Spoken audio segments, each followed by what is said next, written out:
नमस्कार, मैं मोहम्मद फैसल और आप देख रहे हैं नेशनल दस्तक। आज आपको 4 सबसे बड़ी खबरें दिखाऊंगा जो बहुत ही महत्वपूर्ण हैं और गोदी मीडिया उसको कभी भी नहीं दिखाएगा। सबसे पहले बात करते हैं हरियाणा के मेवात जिले की। एक तरफ जहां पूरा देश कोरोना जैसी महामारी से त्राहिमाम है, वहीं जो हिंदुत्व की राजनीति करते हैं वो लगातार अपनी सरगर्मियां दे रहे हैं। ताजा मामला मेवात का है, जहां पर एक मुस्लिम युवा को मॉब लिंचिंग करके मार दिया गया। आपको याद होगा लॉकडाउन में जिस तरीके से मुसलमानों ने जान माल से लोगों की मदद की, बिना जाति देखे, बिना धर्म देखे, उसके नतीजे में मुसलमानों को आज भी नफरत का सामना करना पड़ रहा है। मामला दरअसल ये है कि आसिफ नाम का एक युवा अपनी बहन के यहाँ से अपने चचेरे भाई के साथ घर लौट रहा होता है, जिसको रास्ते में 15 से 20 लोगों का ग्रुप मिलकर घेर लेता है और उनकी पिटाई शुरू कर देते हैं, जिसमें आसिफ की मृत्यु हो जाती है, जबकि उसके चचेरे भाई बच निकलने में कामयाब होते हैं और वो शदीद जख्मी हो जाते हैं। अब हम आपको बता दें कि दरअसल यहाँ पर ये मॉब लिंचिंग के मामले बार बार क्यों होते हैं। ये मामले यहाँ पर इसलिए होते हैं क्योंकि हरियाणा का ये मेवात जिला एक ऐसा जिला है जहाँ पर मुसलमानों की संख्या ज़्यादा है, यानी कि 70 से 80% मुस्लिम आबादी है। और वहाँ पर आज़ादी के बाद से बहुत ही कम ऐसे मामले हुए हैं जब वहाँ पर दंगा हुआ हो या किसी तरह की सांप्रदायिक बात सामने आई हो। लेकिन जो हिंदुत्व की राजनीति करते हैं उनकी नज़रों में ये चीज़ खटकती है। वो लगातार उस जिले की, उस राज्य के उस जिले की लगातार माहौल बिगाड़ने की कोशिश करते रहते हैं।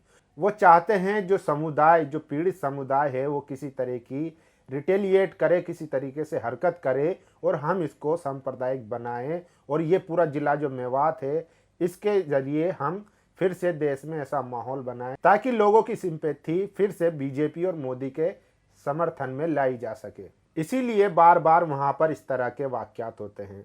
आज लगातार ट्विटर पे जस्टिस फॉर आसिफ का ट्रेंड चल रहा है। आप लोग भी जाकर ट्वीट करें और इसकी इंसाफ के लिए अपनी आवाज़ उठाएं। अब दूसरी खबर जो मैं दिखाने जा रहा हूं आपको, वो देखकर आप चौंक जाएंगे। खबर है यूपी से और ऐसी खबर है कि भक्तों को मिर्ची लग जाएगी। दूसरी विंडो में आप वीडियो देखिए। सीएम योगी आदित्यनाथ, जी हां, राज्य के मुख्यमंत्री को मेरठ के एक गांव में खाट डालकर, चारपाई डालकर रोक दिया गया है। दरअसल वो लोगों से मिलने के लिए दौरे पर थे, नोएडा भी आए थे, उसके बाद मेरठ गए। राज्य के तमाम जिलों में वो दौरों पर हैं। लेकिन मेरठ में जब वो एक गांव में पहुंचे, वहां पर एक बुजुर्ग आदमी ने उनको खाट डालकर रोक दिया। वजह क्या है? वजह कोरोना जैसी महामारी में सरकार की विफलता है, जहां पर लोगों की जानें गई और सरकार ने बजाय सुविधाएं देने के लोगों के ऊपर ही कार्रवाई करनी जरूरी समझा। तो ये सबसे बड़ी खबर है। ये खबर कभी भी गोदी मीडिया आपको नहीं दिखाएगा। वो हमेशा आपको पॉजिटिव खबरें ही दिखाएगा जो मोदी के, योगी के, बीजेपी के समर्थन में हो। वो कभी भी देश हित की, जनहित की खबरें नहीं दिखाएगा। वो कभी भी बीजेपी का ग्राफ डाउन हो रहा है ये नहीं दिखाएगा। वो कभी भी योगी मोदी के खिलाफ खबर नहीं चलाएगा। अभी आपने देखा होगा कितने लोगों ने, अगर आप ट्विटर यूज करते होंगे तो आपको पता होगा जिस तरीके से ट्विटर पर यहाँ तक कि जो बड़े बड़े मीडिया हाउसेज हैं उन लोगों ने ऐसे ऐसे लोगों से मदद मांगी, जैसे श्रीनिवास हुए, अली मेहंदी हुए, मुकेश शर्मा हुए, जो ग्राउंड पे रहकर लोगों की मदद कर रहे थे। और जिनके जो बड़े बड़े चैनल है, बड़ी बड़ी स्टूडियो हैं, उनके जब अपने कोरोना से संक्रमित हुए तो उन लोगों ने बजाय मोदी के, योगी के, किसी भी सरकारी ऑफिशियल हैंडल को टेक करने की बजाय उन्होंने श्रीनिवास, अली मेहंदी और मुकेश शर्मा जैसे लोगों को अपील करके मदद मांगी। लेकिन उन्होंने इसके बाद भी ज़मीर इतना मरा हुआ है कि उन्होंने तब भी इन लोगों से सवाल पूछना चालू नहीं किया। अब भी वो लोग इनका बचाव कर रहे हैं, सवाल नहीं पूछ रहे हैं। तो ये सबसे बड़ी खबर थी जो कभी भी गोदी मीडिया आपको नहीं दिखाएगा। हम दिखाएंगे लेकिन हमारी खबर आप देखेंगे नहीं और ना ही शेयर करेंगे, ताकि लोगों को ये खबर दिखाई जा सके, ज़्यादा से ज़्यादा लोगों को इस खबर का पता चले। अब एक और वीडियो देखिए। ये वीडियो भी है यूपी से। जी हाँ, पहले जरा जो विधायक जी कह रहे हैं, जो मीडिया से विधायक जी की बात हो रही है, उसको जरा सुन लीजिए। भैया सब बहुत अच्छा चल रहा, हम तो यही कहेंगे इससे बेहतर कुछ हो ही नहीं सकता है। क्या क्या कारण है जो सरकार खुलकर सामने नहीं आ रही है लॉकडाउन को लेकर? हम सरकार तो है नहीं भाई, लेकिन हम ये जरूर बता सकते हैं आपको हैं कि जो सरकार कह रही वही ठीक मानो। तो इसके लिए आप कोई कदम उठाएंगे? हमको जो लिखा पड़ेगा, विधायकों की हैसियत क्या है, हम ज्यादा बोलेंगे तो देशद्रोह राजद्रोह हम पे भी तो लगेगा। तो आप कहना चाहते हैं कि आप सरकार से अपनी कोई बात नहीं कह सकते हैं? क्या आपको लगता है कि विधायक कह सकते हैं अपनी बात को? नहीं, आपने कोई पत्राचार किया होगा? हाँ, वो तो आपको पता है, इससे पहले कई बार छप चुके, पढ़ चुका। तो सुना आपने, विधायक जी कह रहे हैं जो सरकार कर रही है वही सही है, उसी को मान लो, नहीं तो फिर सरकार आप पर कार्रवाई करेगी। जब मीडिया पर्सन सवाल पूछता है कि आप विधायक है, आपकी क्या मंत्री जी सुनते नहीं है, तो विधायक जी कहते हैं कि आप पागल हो गए हैं क्या, मरवाओगे क्या हमें? भैया अगर हम सवाल करेंगे तो मुकदमा हम पे भी होगा और हम पे भी राजद्रोह का मुकदमा होगा। और ये विधायक हैं बीजेपी के सीतापुर से, जब ये सवाल नहीं पूछ सकते, ये अपने मुख्यमंत्री से बात नहीं कर सकते, अपने इलाके की समस्या नहीं बता सकते, लोगों की सेवा नहीं कर सकते, तो आप सोचिए कि यूपी में जो आम जन है, जो आम नागरिक है, उसका क्या हाल हो रहा होगा। पिछले कोरोना काल में आपने देखा किस तरीके से योगी सरकार ने लोगों के ऊपर कार्रवाई की।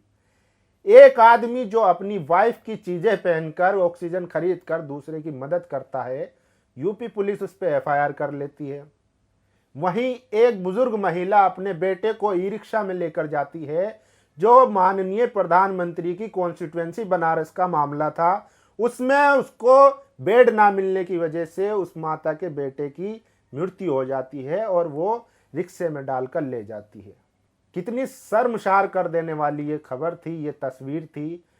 जिसके अंदर भी दिल होगा उसका दिल झकझोर देगा, रोने लगेगा। लेकिन हमारे माननीय योगी जी और प्रधानमंत्री जी ने उसका तो छोड़िए, पूरे प्रदेश में, पूरे देश में, पूरे भारत में जितने लोग मरे हैं, अभी तक इनके कानों पे जू रेंगने को तैयार नहीं है। और ना ही अभी तक इन लोगों ने कोई ऐसा कदम उठाया जिससे लोगों को तसल्ली मिले कि हाँ भाई सरकार कुछ कर रही है हम लोगों के लिए उन्होंने कोई कदम उठाया हो। जहां पर तक वैक्सीन का मामला है, वैक्सीन इन्होंने बेच दी बाहर, ठीक है जी, वाहवाही लूट ली दबा के।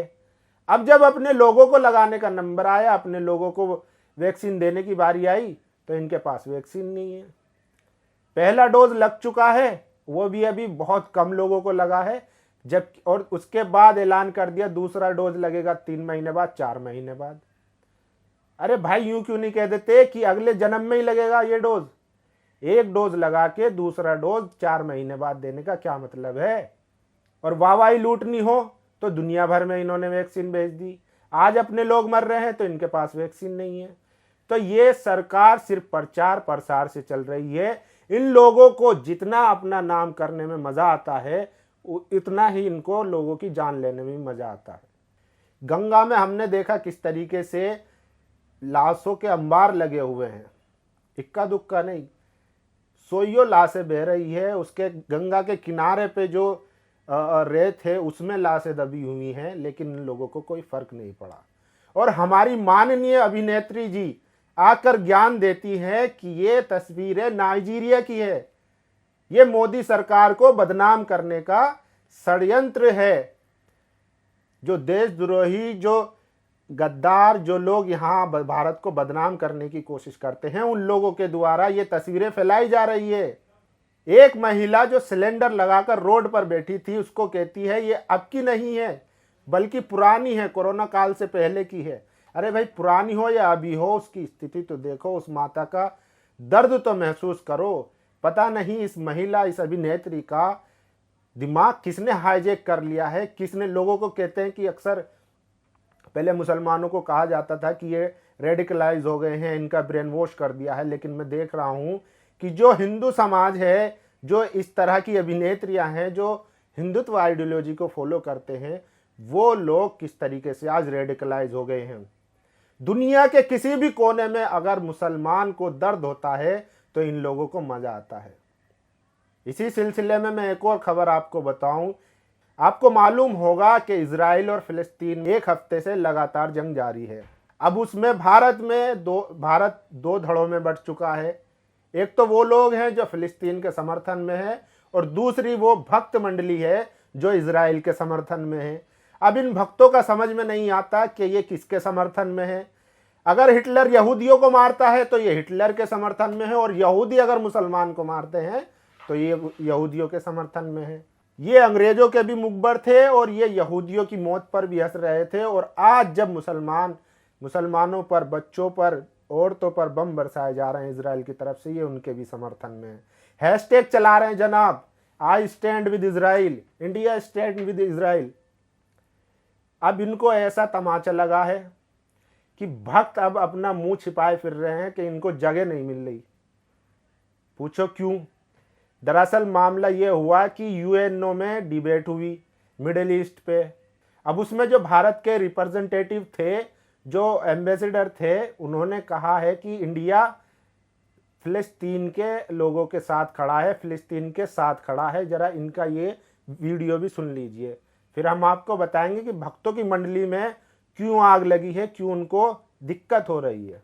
In conclusion, I reiterate India's strong support to the just Palestinian cause and its unwavering commitment to the two-state solution. I thank you, Mr. President. तो सुना आपने, ये है यूएनओ में एम्बेसडर भारत की तरफ से। इनका नाम है टीएस त्रिमूर्ति। इन्होंने साफ साफ कहा है कि भारत किसी भी बुनियाद पर फिलिस्तीन का साथ नहीं छोड़ सकता, वो इजराइल के साथ कभी भी नहीं जाएगा। अब ये बात सुनकर भक्तों को मिर्ची लग गई। दरअसल मामला क्या है, भक्तों को जो इंटरनेशनल डिप्लोमेसी है या इंटरनेशनल रिलेशन है, विदेशों के जो रिश्ते हैं, उनको ये तो समझ आते नहीं है। वो जज्बात में आके और ये सोचकर कि भारत से और पूरी दुनिया से मुसलमानों को ख़त्म करना है, इस बुनियाद पर वो किसी के भी साथ खड़े हो जाते हैं। अभी हाल ही में मामला आया था फ्रांस में, शार्ली हेब्दो जो मैगजीन है उसका, तब ये लोग फ्रांस के साथ खड़े हो गए थे। अब जब उसी शार्ली हेब्दो ने भारत में सवाल करा कि 33 करोड़ देवता होने के बावजूद भी क्यों ऑक्सीजन नहीं है, तो इन्होंने उसी शार्ली हेब्दो को गाली देना चालू कर दिया। अब जब इजराइल निहत्ते और बच्चों पे, महिलाओं पे जब इजराइल बम बरसा रहा है, मिसाइलें छोड़ रहा है, तब ये लोग उसका भी मजा लूट रहे हैं, क्योंकि इनके दांत खून से रंग चुके हैं। चाहे भारत हो, म्यांमार हो, सीरिया हो, मिडिल ईस्ट हो, या पैलेस्टाइन हो, या फ्रांस हो, कहीं भी दुनिया के किसी भी कोने में अगर मुसलमान पे जुल्म होगा तो ये उसका आनंद लेंगे। इनके बड़े बड़े थिंकरों ने, बड़े बड़े जो इनके आइडियोलॉजिकली लीडर हैं, उन लोगों ने इनको बता दिया है कि मुसलमानों को ख़त्म करना तुम्हारा वाहिद मकसद है।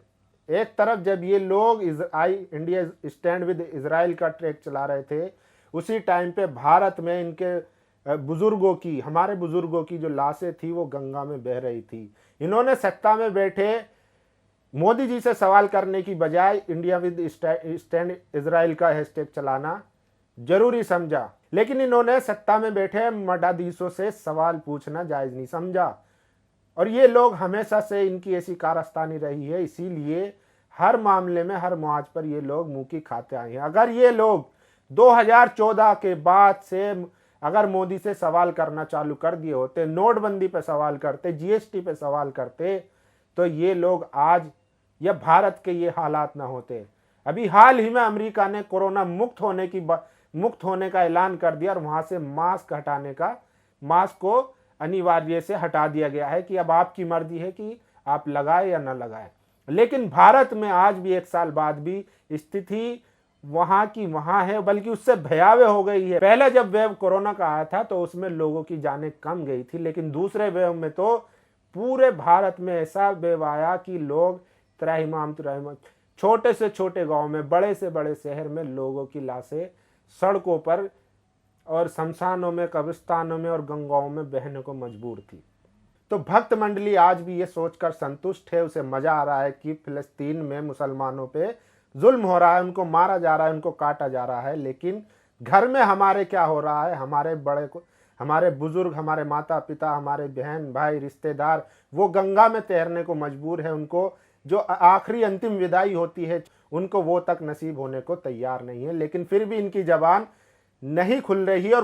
और गोदी मीडिया जो लगातार भोपू मीडिया बना हुआ है वो आज भी सवाल करने को तैयार नहीं है। इनके अपने ही कलीग बड़े पत्रकार रोहित सरदाना की मृत्यु हो जाती है, लेकिन इन लोगों ने सवाल उठाना जायज नहीं समझा। ये तो सरदाना तो एक बड़े पत्रकार थे, लोगों को पता चल गया, लेकिन अगर जो छोटे मोटे रिपोर्टर हैं इनके, जो जिले में या डिस्ट्रिक्ट लेवल पे जो काम करते हैं, जो मेहनत करते हैं, असली जो पत्रकारिता करते हैं, जो ग्राउंड जीरो से एक एक खबर पहुंचाते हैं, उन ऐसे छोटे छोटे पत्रकारों ने, पता नहीं जाने कितने पत्रकारों ने, 100 200 300 कितने पत्रकारों ने अपने प्राण गंवा दिए, लेकिन इन लोगों ने तब भी जो है आवाज उठाना जायज नहीं समझा। तो जहां पे आवाज नहीं उठती वहां पे लाशें उठती हैं, और आप देख रहे हैं कि किस तरीके से भारत का हाल कैसा हो गया है। तो ये 4 बड़ी खबरें थी कि भारत ने यूएनओ में फिलिस्तीन के साथ खड़ा होने का अहद किया है, यानी कि वहां पर उसने स्टैंड क्लियर कर दिया कि भारत हमेशा फिलिस्तीन के साथ खड़ा हुआ है। दूसरी खबर ये थी कि यूपी में बीजेपी के विधायक खुद कह रहे हैं कि अगर वो सवाल करेंगे तो उनके ऊपर भी मुकदमा हो जाएगा, यानी कि वो खुद ही मान के चल रहे हैं जो सरकार कर रही है उसको मान लो, नहीं तो फिर राजद्रोह यूएपीए जैसे मुकदमों में अंदर जाओ। तीसरी बड़ी खबर यह थी कि योगी जी को एक मेरठ के एक गांव में खाट डालकर, यानी कि चरपाई डालकर रोक दिया गया है। वीडियो में आपने देखा कि किस तरीके से खाट लगी हुई है, योगी जी बाहर से अपना हाथ जोड़कर चले जाते हैं, एक बुजुर्ग अंदर से हाथ जोड़ते हैं और कहते हैं ठीक है चलो। तो ये एक बड़ी खबर थी, लेकिन ये खबरें आपको गोदी मीडिया नहीं दिखाएगी। और सबसे बड़ी खबर जो थी कि हरियाणा के मेवात में एक और मुसलमान जिसका नाम आसिफ था, उसकी लिंचिंग करती गई थी। तो आप लोगों को ये खबरें कैसी लगी? क्या ये खबरें कभी भी गोदी मीडिया दिखा पाएगा? क्या जो मीडिया में चल रही खबरें हैं वो जरूरी हैं या ये जरूरी हैं? फैसला आप करिए।